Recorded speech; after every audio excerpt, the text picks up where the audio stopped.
This is Dr. Shawn Horn, and you're listening to Inspired Living Podcast.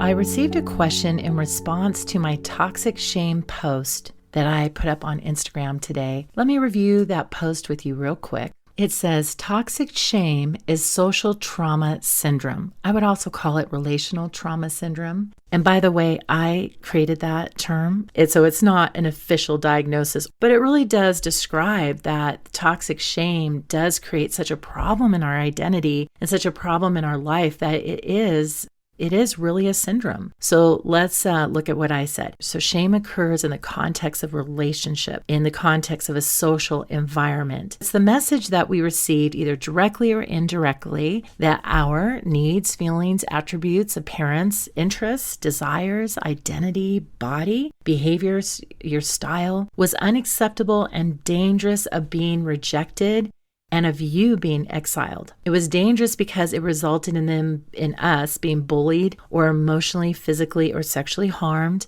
We were unloved or unwanted, rejected, isolated, not included, and denied opportunities. What happens is when we express this desire, something bad happened to us. We were rejected, we were harmed, we were put away, so to speak, or people would withdraw their love from us. And we got the message. This is not okay. I cannot have this feeling, this need, this body, this look, whatever it is. I need to get rid of it. So we receive the message that no one will like me, no one will want me, no one will love me, and you're not good enough. Unfortunately, it oppresses us as it protects us. What I'm saying here is that shame will activate our survival brain to protect us from that reality ever happening again. So it will inhibit our dream by saying, you can't do that. What are you thinking? Inhibits our potential, the expression of our natural born gifts. It prevents us from stepping out of the box and living wholeheartedly. It prevents us from being able to authentically love and receive love, especially if we're always hiding, right? We are at risk of perpetuating the shame cycle and passing it on to others. So it is imperative that we clean up any toxic shame messages that we hold in order for us to live wholeheartedly, live fully and free.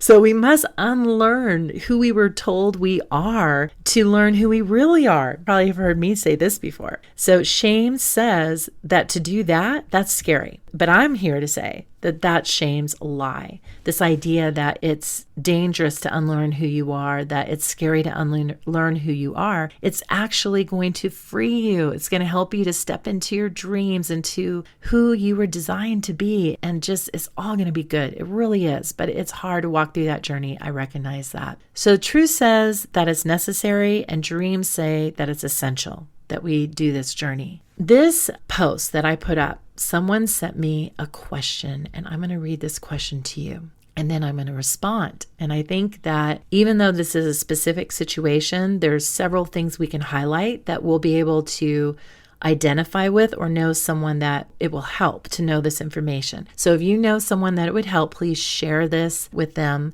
But keep in mind that I don't know that specific situation, so whatever comment I'm making is not specific to them. Whenever you hear these medical providers and stuff on these talk shows that are given these questions and they're responding to it with authority and confidence, I always cringe because I think, oh my gosh, no, you're telling this person that, yes, that person's bad and you should not be with it, but maybe this is not the full picture and we just need more information to really help that person navigate through that situation. So this is not a medical directive to any of you. This is not treatment recommendation. This is my clinical and professional knowledge that I have that this question is bringing up this information to my mind that I want to share with you. If you are in the situation and you're struggling, please seek a medical provider that you can sit with who can know you, know your story, and be able to apply it to you personally.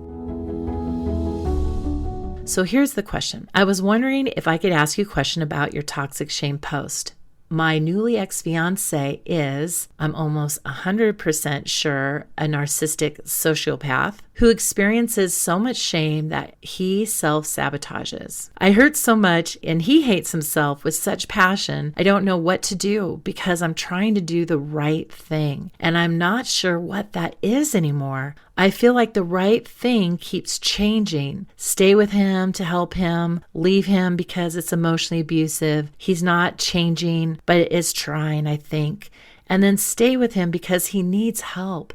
And his childhood was horrifying. He just needs help. He's saying losing me was the wake-up call, but how long do I wait and do pathological liars really change? We talk a lot about stuff and always have, which is why I can't tell if he's being honest with me or trying to trick me with the things he's saying now. How much can someone change if they go to therapy and get rid of toxic shame? And I know I sound like every other hopeful girl out there, honestly, but I truly see good in him. He's literally been rejected, abused, and in so much mental pain his whole life. No one starts out needing to lie about everything, right? Oh my goodness, folks. There are so many things I need to say about this. Okay, first, I'm going to say that one of the things that I teach in my work is the principle of dialectics. And dialectics is the idea that opposites can occur together. We can be strong and weak at the same time. We can be loving and unloving at the same time. We can be wounded and abusive at the same time. What gets in our way a lot of times is black and white thinking. That this person is good, they had this horrible childhood, then what does that mean about this other side? So then the hard part of this person is lessened because of their past. So a lot of times people seek diagnosis and understanding. They want to know why this person does what they do, as if knowing why will equate change. Or as if knowing why will resolve the tension they have in that relationship. I see that a lot with affairs, that they think if I know why this person had an affair, I will feel relieved and of what happened. And it just doesn't work that way. This idea that somebody has had a lot of mental pain their whole life, somehow that justifies or changes the current situation. And it does not. What we are all accountable for is our behavior today. We are accountable for not what we say, not what we promise, not anything like that. We are accountable for how we behave, the choices we make. Yes, we do want to consider context. We do want to consider all of the pieces that go into the situation. But when you're in a relationship with somebody that is making excuses for their behavior, they're justifying that. They're saying, I'm only doing this to you because I had this painful thing in my past. I had trauma in my past, and that's why I rage at you. I had been abused as a child. That's why I abuse you. Okay, good to know that that is a contributing factor. We need intervention with that. But that does not justify that behavior, period. It explains the neurological contributions to it. It explains the state of being that that person's in. That information is relevant for treatment. If we have neurological issues, if we have chemical issues, we have to treat that. But you must stay safe. You can love somebody and not be with them. It goes back to playground rules. If they don't play nice in the playground, they can't play on the playground. If you have somebody in your life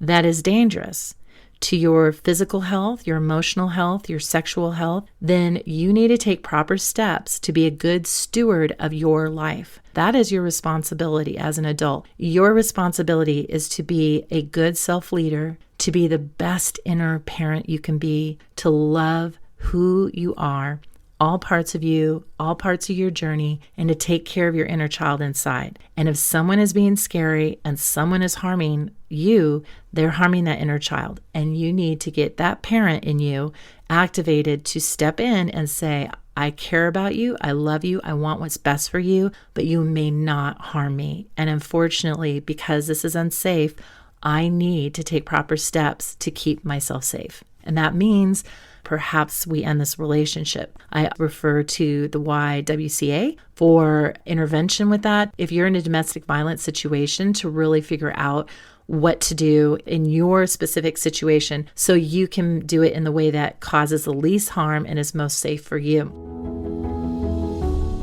Going back to this, one of the things that stood out to me was when the person said, I'm trying to do the right thing, but I'm not sure anymore. One of the outcomes of being emotionally abused is they spin your thoughts. You start to not trust your own thinking, and you've been taught that you're not thinking straight because of some other thing that is in you that is making you react this way. I've heard people say, because you were abused as a child, you're extra sensitive, or because somebody cheated on you in your past, that's why you're reacting this way. And they'll do this to gaslight the person. And gaslighting is when they distract you with something that you connect with or you relate to as an excuse to escape responsibility for what they're doing. So let's say they hurt you and you're crying, and then they say, you're on your period and this happened and that. And so then you go, well, I am kind of on my period, and okay, well, maybe I am overreacting. I don't know. And they start spinning your thoughts. So I can always tell when someone has been emotionally abused because they cannot think a straight line. They're just scrambled in their mind and they can't articulate their thoughts. They can't articulate what they feel, what they need, what happened. And especially if you're feeling threatened, your brain just shuts down. It just goes into fight and flight and freeze. And it's there to protect you. There's so much in this. I think what I'm going to do is just start from the top and go down for each point. This person identifies this other individual as a narcissistic sociopath. If somebody is truly a sociopath, if they're truly antisocial, which means that they break rules, they lie, they will do things at the cost of others, and they don't have proper empathy, they don't have healthy shame, they are cunning and criminally minded. Those folks are that way. And when I used to work in the women's prison, I was very hopeful, and I thought, oh, these women just need the right treatment, they need the right intervention. And the first month I was there, I was so motivated. The second month, I was like a deer in the headlights. And the third month, I thought, how much longer do I stay here? I could not believe how deceptive these women were and how they were deceptive for no reason, it seemed. It didn't make sense. There was no rhyme or reason. There was no cause and effect. It was just for the game of being cunning or getting away with stuff. And what I learned is that you just can never trust what they say. You just can't. In my mind, once I know someone has lied in that way and they are sociopaths or they are con artists, I don't trust a word they say. I just don't. What you can trust is that they will lie. What you can't trust is that there's going to be a new code of conduct there for them. And most of the treatment is really more behaviorally focused. It's more just stay within the lines, behave by the rules, and do what you need to do. And so you're safe and the world is safe from you. But they have those there because they know they're going to be dangerous. And these individuals themselves have told me they will never change. They just say, I need to be locked up for life because I will never change. They know it. And since I've been on Instagram, I've had some accounts that are of people that claim to be sociopaths, psychopaths, and they have messaged me. It's been pretty intriguing, quite frankly. I've had a lot of questions. I haven't wanted to engage it because it's not safe, but they have said, I do things. I victimize people. I'm a con artist, and I will continue to do that. I enjoy it. And that's just the way it is. And it's scary. It's chilling to hear them talk like that. But it is so true. In their hidden mind, behind the scenes, they just don't have the reactions we need them to have. And they've done even brain studies with this, and they don't have the reaction in their emotion centers to images of sadness or abuse that we would want somebody to have. So we do have neurological diversity with individuals with that diagnosis, and we are to tread cautiously. There's a reason why they're labeled that. They are unsafe, and we must recognize that. But if they're highly intelligent, they can be amazing con artists and convince you that they are safe, convince you that they are honest. So that's where you have to go back to letting the behavior talk for itself. Not the words, not the promises, not the dreams, the behavior itself. What are they actually doing? And you want to look for a consistent pattern, not just a 3-month thing, a 1-year thing. I've had some individuals come in to work with me whose spouses left them because they were abusive. And they came in, they were the ideal client. They came in, they said, I am so convicted. I'm so aware of what I've done to this person. I am torn apart. I never want to hurt them again. I am willing to do everything possible to heal this, to manage this, to improve my life. And then they say this thing, which used to get me every time. Now I see it as a big warning flag. But they'd say, and you know what, Dr. Shawn, even if they leave me and they don't come back to be with me, I will still do this recovery work. I will still do this because I need to do it for myself. I need to break this pattern. And I'm thinking, right on, like that is exactly what we want to hear. And they show all this insight. They attend all their sessions. They're highly motivated and their spouse is not with them. And some will do this for a year, 2 years.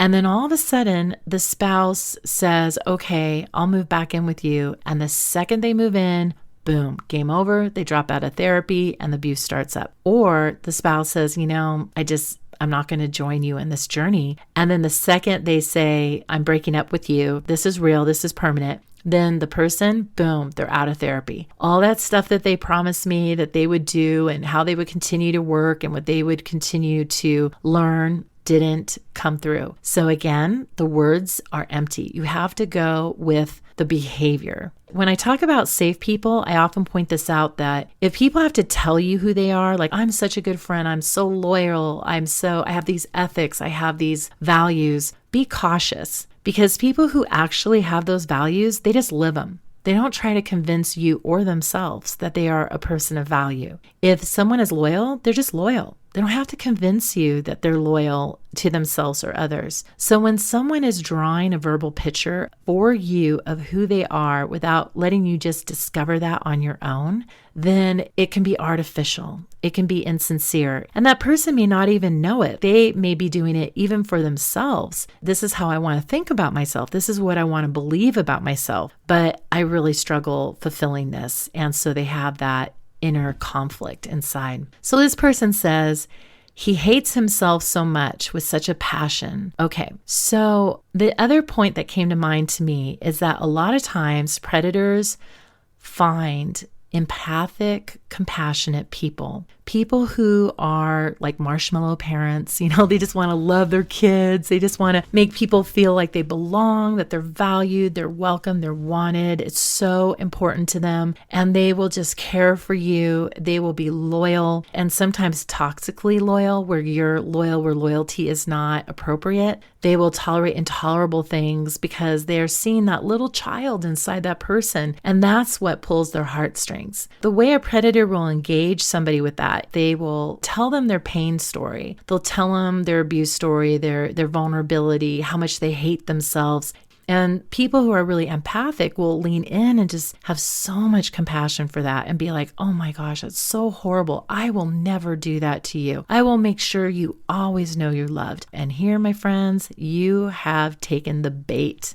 I'm sorry to say. And I know this from experience because I'm that person. You get by the actual behaviors that they're engaging in because you now have maternally connected with that inner child. You have now joined with their pain story and you have committed to being that loving parent for them. And if they see that in you, if they see that you lean in to do for them what they can do for themselves, that you will step in and try to be the answer, the solution to their pain, then they know that you're game. They can play with you. They can manipulate you. They can control you because abusers know if I can control your feelings, I can control you. They will test the waters by seeing if they can control your feelings in a positive way. And typically they do it with a pain story. And normally that pain story comes at a time where you're disappointed or upset about something. So you're talking about how hard the relationship is, or they were late, or they ghosted you or something. And then they're like, oh, I just hate myself for doing this. And I've always hated myself. And you're like, whoa. No.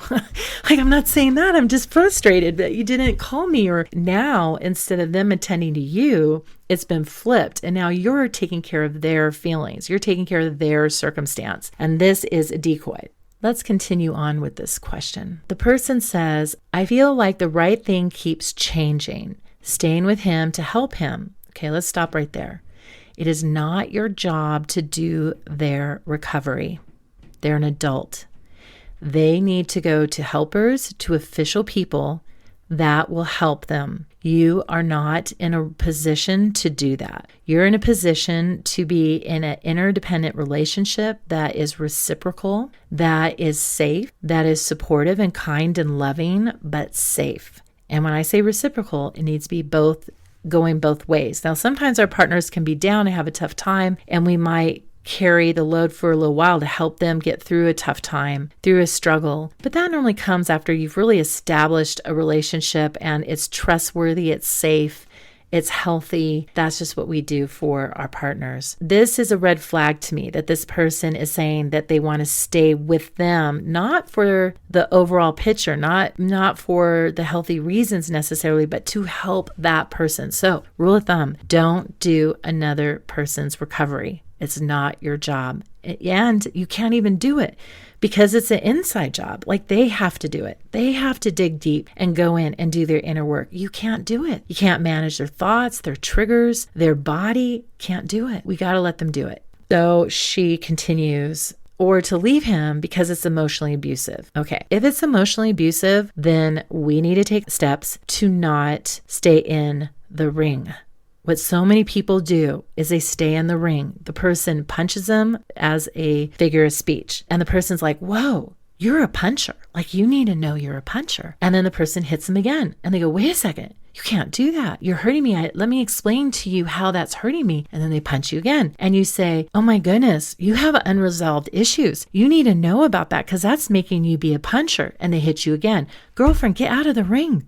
Get out of the ring. They are dangerous. They are punchers. They need to learn how to not be in the ring themselves, how to take off the gloves, how to approach life differently. And you can't do that for them. So if you're in an abusive relationship, you need to get safe. Now, if you're married, if you're listening to this and you're married, what I find a lot of times, people might be in a situation where they can't leave for various things, especially if they've been married for years and years and years. They have a lot invested. They have a lot going on. And there's unusual circumstances that I have come across that most people aren't really exposed to, that you go, oh gosh, that is complicated. And so I've known people to do different kinds of arrangements where they might not officially get divorced, but they get legally separated. But what I would recommend is that you work with somebody who knows how to treat domestic violence and abuse to help you navigate through that, so you can know what your options are and what are the best options for you. So this person says that they're emotionally abusive and he's not changing, all right? And this is where I go back to,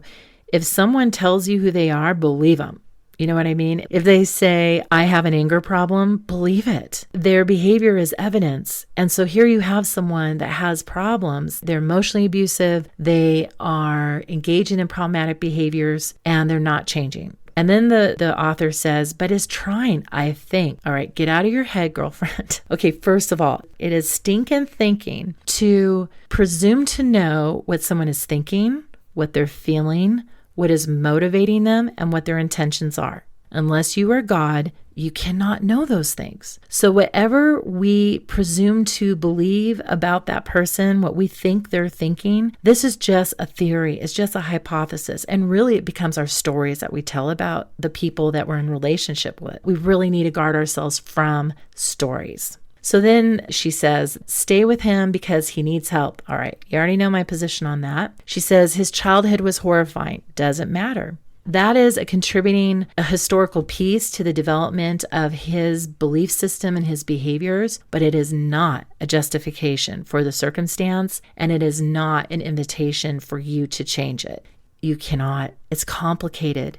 When I have someone come in with horrifying childhood trauma and anger problems, I'm looking at a good solid 2 years of weekly, if not twice a week therapy. And even with that, we might even need to go longer. If the person is really motivated and they have good insight, we can get really good headway. But if there's somebody who is just wanting people to be in their life to utilize them for what they have to offer, they love being loved by you. They don't love you. They love being loved by you.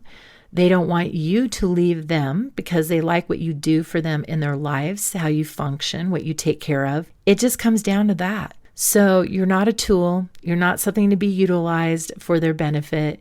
You are a human being that is worthy of love, worthy of safety, worthy of a reciprocal relationship where both are contributing in a safe, respectful way.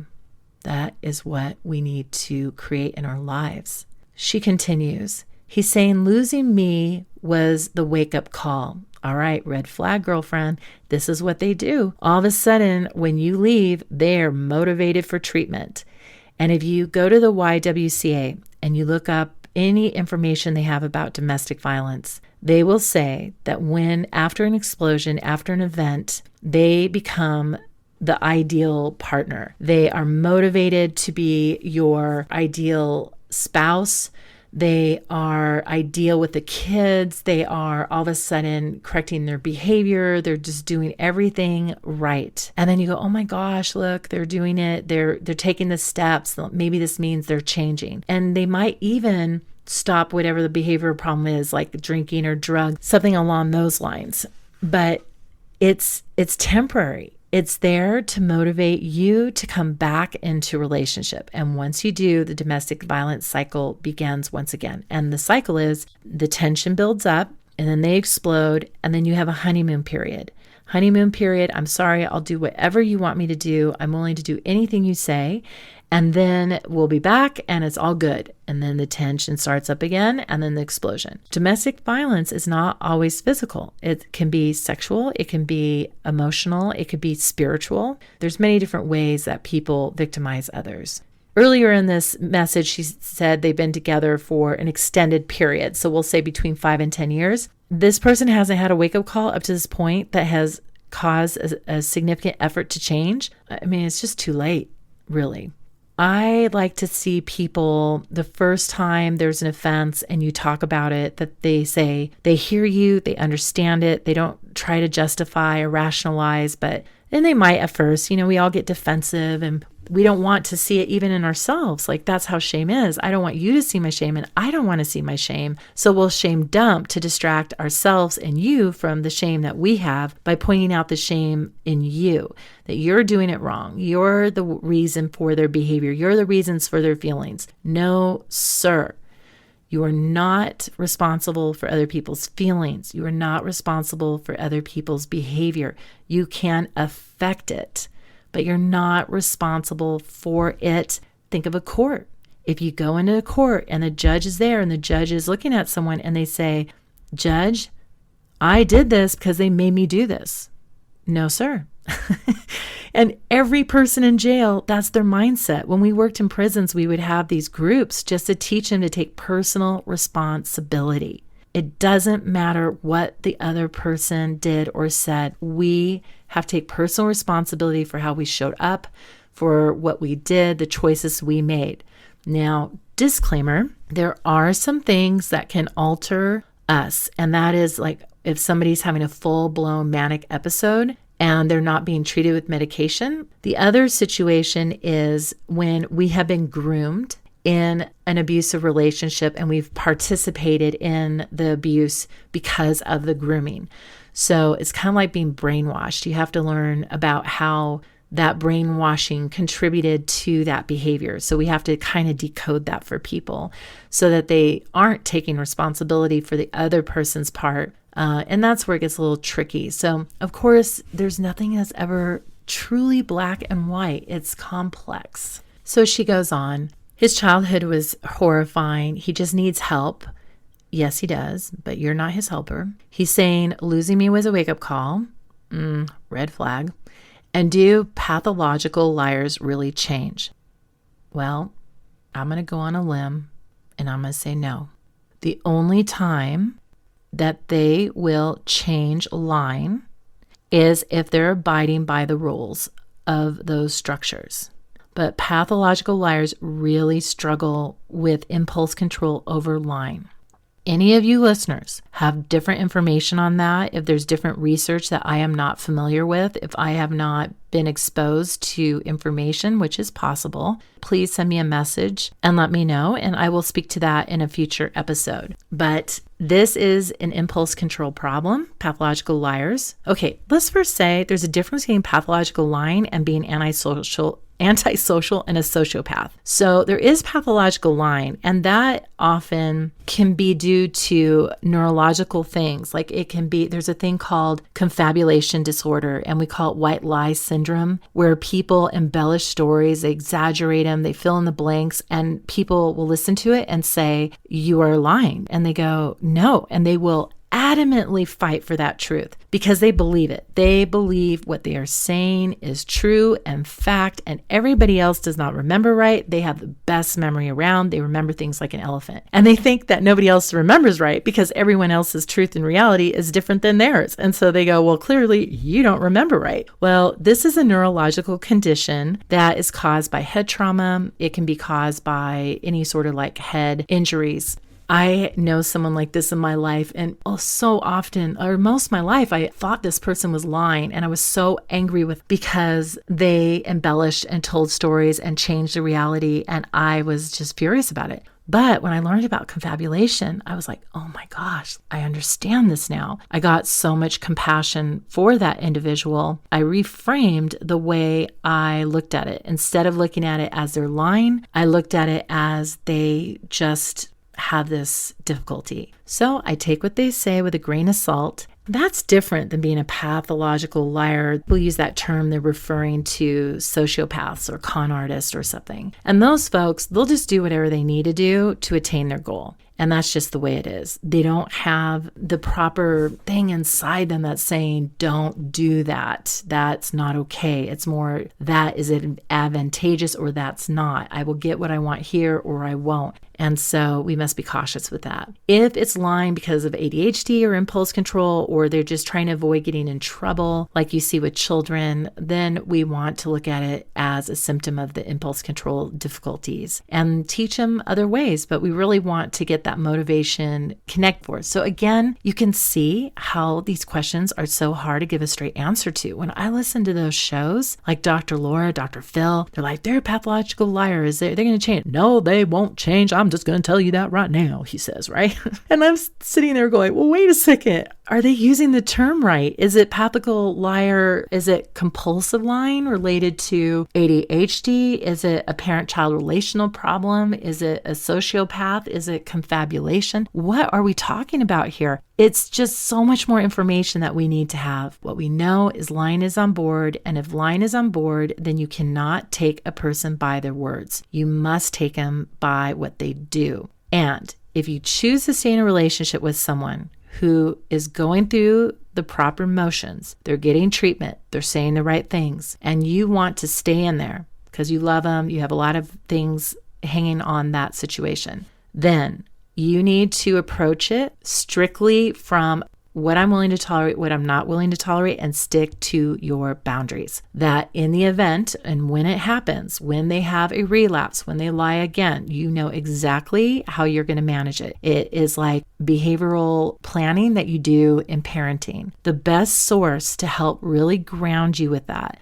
I cannot speak highly enough is adult children of alcoholics and dysfunctional families. That curriculum, that course, that program will help you to stay grounded, to give you the structure for your mental boundaries, your cognitive boundaries, so you will know what to do in that situation. So you have to look at behaviors, not emotions. With children, if it feels good, it feels good. If it feels bad, it feels bad. You have to get to their level and just have clear behavioral structures in place. And that's what you have to do with people who you can't trust what they say they're going to do, or they're not responding to your emotional pleas. Instead of pleading with them, you're saying, for lack of better words, a victim in this situation of your choice. And can't you see how it's affecting me? We're in that dialogue, you're setting it up for them not only to be the offender, but to be your hero. In that case, they have all the power. So instead, we have to reclaim our power and say, okay, given this situation, what do I need to ask for? What do I need to say no to? And then I need to follow through with what works for me and what doesn't work for me. If you go at it with, I'm going to set these boundaries to influence your behavior, behavior, that's toxic boundaries. Don't do that because you're trying to do their part and you can't do their part. Instead, you have to look within you and really be clear about what works for you and what doesn't, and abide by that. Those rules of the game. You have to have the playground rules, and so we need to know what those are. So the writer goes on to say, we talk a lot about stuff and always have, which is why I can't tell if he's being honest with me or trying to trick me with things he's saying now. The red flag that comes up with this is that when you've shared really intimate conversations with a con artist, with a predator, they now know what are your triggers. They know what are your soft points, your soft spots, and they can engage those with you. This is really at the core of emotional manipulation, that emotional manipulators will lead to the very thing you value. So if I'm parenting my child and I value that child knowing that they are loved no matter what, then when I go in my kid's room and I say, I'm upset, and I say, you need to do your homework. You haven't done it. They go, I don't feel loved by you. And you're like, what? And then they start crying and they say, you never love me. All you care about is whether I do homework or not. You never spend time with me. And you're going, oh my gosh, that's horrible. No, honey, no. And okay, blindsided, hello. If you're a Christian and you confront them and say, you're being abusive to me and I can't tolerate that. And they say, I was finally starting to believe in God, but now that you're abandoning me, you're rejecting me, there's no God. And then you're like, oh my gosh, like that's horrible. How can they say that? No, God loves you, Jesus loves you. Well, then if you're really Christian, why would you leave me? And like, well, I'm not leaving you. It's just because you can't do that. And well, you told me you'd always love me. And I believe you had the love of Christ. And well, I do. And I do love you. Then why would you leave me? Well, I'm not, but do you see how that works? Like, did you get stressed out just hearing that? I'm so sorry. We'll take a moment and we'll bring it down. Oh gosh, but this is the reality. And this is how our thoughts get spun up and we get confused and we don't know what we're asking for. And we have compassion. We see what they're saying. And okay, we are lost in the tornado and off to the land of Oz we go. So coming back to reality, we need to ground ourselves in our truth. We need to ground ourselves in the rules of the playground. You can't be unsafe. If you're unsafe, you can't be with me, period. Even though you love the positive side of them, you love the good parts, you love that inner child in them so much, you see their pain and you have compassion for it and empathy for it, they have taught you through their behavior that they are not safe to have in your life. And you cannot heal them or treat them because it's bigger than you and it's an inside job. Finally, the writer says, how much can someone change if they go to therapy and get rid of toxic shame? Well, the first myth about healing from toxic shame is that you get rid of toxic shame. We can't get rid of anything that has been in our history, like a memory, a feeling, a behavior. It will remain in the conveyor belt of our life, on our timeline. If it's under the right circumstances, if the right triggers, the right activators, circumstances, memories come on board, it will bring it like a suitcase on that conveyor belt to you. And we need to use our new skills. And this is what we do in therapy. We're not taking that suitcase off the conveyor belt. What we're doing is we're changing the way we react to the suitcase. Instead of taking it off the conveyor belt and going through it and just sitting in that suitcase, we don't want to do that. We don't want to ruminate. We also don't want to resist it. Why is it here? Shoulda, woulda, coulda, have to. I hate. As you're resisting it, you are suffering because it keeps looping around and you keep getting exasperated and taking it personal that is on your conveyor belt. So we're not getting rid of the storms. We're not getting rid of the memories. We're not getting rid of the pain. What we're doing, we are moving away from controlling it to observing it and attending to it. And if you want to learn more about how to do that, how to observe it, how to attend to it, then please, please, please, please sign up on my website, sign up on Instagram. I have a link saying, yes, I want to stay connected to Dr. Shawn. And you will get courses that are coming out this new year in my newly branded school called Inspired Living School. And in that, I'm going to teach about the conveyor belt. I'm going to teach about resistance. I'm going to teach about how to surf the storms so that they don't destroy you. You can learn to ride the wave and do it well, do it masterfully. And there are skills to help with that. Like the one I just talked about not resisting and not clinging. That's a component of my mindfulness training that I teach. So let's say this person learns about toxic shame. They put it in its perspective and they learn strategies and skills to surf the wave of shame differently. So they're not shame dumping on other people, but they have tools that they can use to help de-escalate their emotions, to down-regulate their emotions, to read their biofeedback they're getting from their body. And that is in trauma-informed therapies. If you are struggling with shame, I recommend providers and therapists who are trauma-informed because there's a lot of neurological things going on here that goes beyond the person's intention. It is activators, it's triggers, and we have to really help that person learn how to downregulate their nervous system. That's going to be really important. And again, I have a course that I've already developed. So it's not I'm going to develop it, like I've already developed it and I'm really excited. So it's coming, folks. It's here and I'm excited about that. You can learn that information in the course and take it to your therapist and use it in conjunction with your individual therapy so you can apply it to your situation. So if they learn how to surf their shame and do that more effectively, that doesn't mean they will change. It doesn't mean that they will stop lying. It doesn't mean that they will be safe. It just means that they understand the impact of shame on their life. And they've learned coping skills and tools that are available for them to use when they're activated and triggered, but it does not guarantee they will use them. They may just choose not to be compliant. And that is a struggle that many people have. And that's something we address in therapy to really get people motivated and on board to make those changes and to engage them. So to conclude, this person says, and I know I sound like every other hopeful girl out there, honestly, really see good in him. Well, okay, that's fine, but that doesn't change the hard parts of him. It's not black and white. He has goodness in him and he has problematic behaviors in him. And he might have neurodiversity in him that makes his brain not responsive to the typical social rules that we abide by that may interfere with his ability to be empathic and may contribute to him being unsafe. She continues, he's literally been rejected. All right, not your problem though.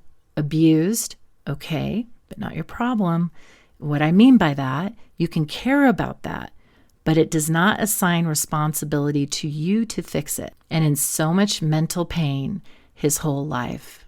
And yes, I have compassion for that too. And I understand. And I don't want to see that happen to anyone. And I completely understand how that pulls your heartstrings. I really do. But girlfriend, it's not your job. It's too big for you. You need a support system that is going to help you get your strength back, to help you stay grounded, to help you stay rooted in your truth and not to waver when you get all of the words put in your direction that spins your mind, spins your feelings, and gets you engaged once again. She says, no one starts out needing to lie about everything, right? The bottom line is he's lying about a lot. What I think is really the therapeutic question here is what is going on within you that has motivated you, compelled you to tolerate intolerable things too long? What has been going on that has caused you to be loyal where loyalty is not deserved or earned, to trust where trust is not earned? You know what I'm saying? Where is this coming from? What's conditioned you to jump in there and rescue someone that gives you the sense that you need to rescue someone? What is that? That is the therapeutic thing that needs to be addressed here. So folks, anytime you find yourself completely absorbed in someone else's recovery, someone else's story, someone else's journey, be on guard, because that could be your warning sign that you are engaging in codependent behavior. we have to have healthy boundaries in our mind and in our life. And sometimes when we've been abused ourselves growing up, when we've had pain ourselves growing up, or we've witnessed it, or we have tolerated intolerable things, or we've been programmed to numb out to our own biofeedback, to not pay attention to our needs, to not let it be okay that you need these things, to condition you to believe that it's your fault when people behave a certain way and it's your problem to fix. These toxic messages that we get, this conditioning that we get, is what contributes to us maintaining relationships like this and being drawn to them and nurturing them and, yes, maintaining them. And that pattern needs to stop. There are safe people out there. There are people that want to be in a reciprocal relationship. And I just strongly encourage you to seek help with somebody who understands that. And to back up, when the writer said they're in treatment, not all treatment's the same, too. This person would need skills training like DBT treatment and trauma-informed treatment. Based on how this person was described, I would highly recommend those two methods, and mostly combined, really, because they need coping skills, they need treatment tools that they can get from methods like DBT. Go to the YWCA, learn about the domestic violence wheel, get your support. I like the exercise of having yourself write a letter from your strong self to your vulnerable self, to your weak self. If you're in a relationship that you are needing to step out of and all the evidence is there, you know it is wise and best, and you have to do that, but you know you get vulnerable when they start to plead with you and things, and they make your mind spin and you lose yourself, you lose your grounding. Have a letter from your strong self that will speak to you at those times, that will say, girlfriend, I know you have a big heart. I know you care. I know you love this person. I know that you just have so much compassion, but it is not your job. You are in an abusive relationship. This person has demonstrated over and over that their behavior is unsafe. Their words are unsafe.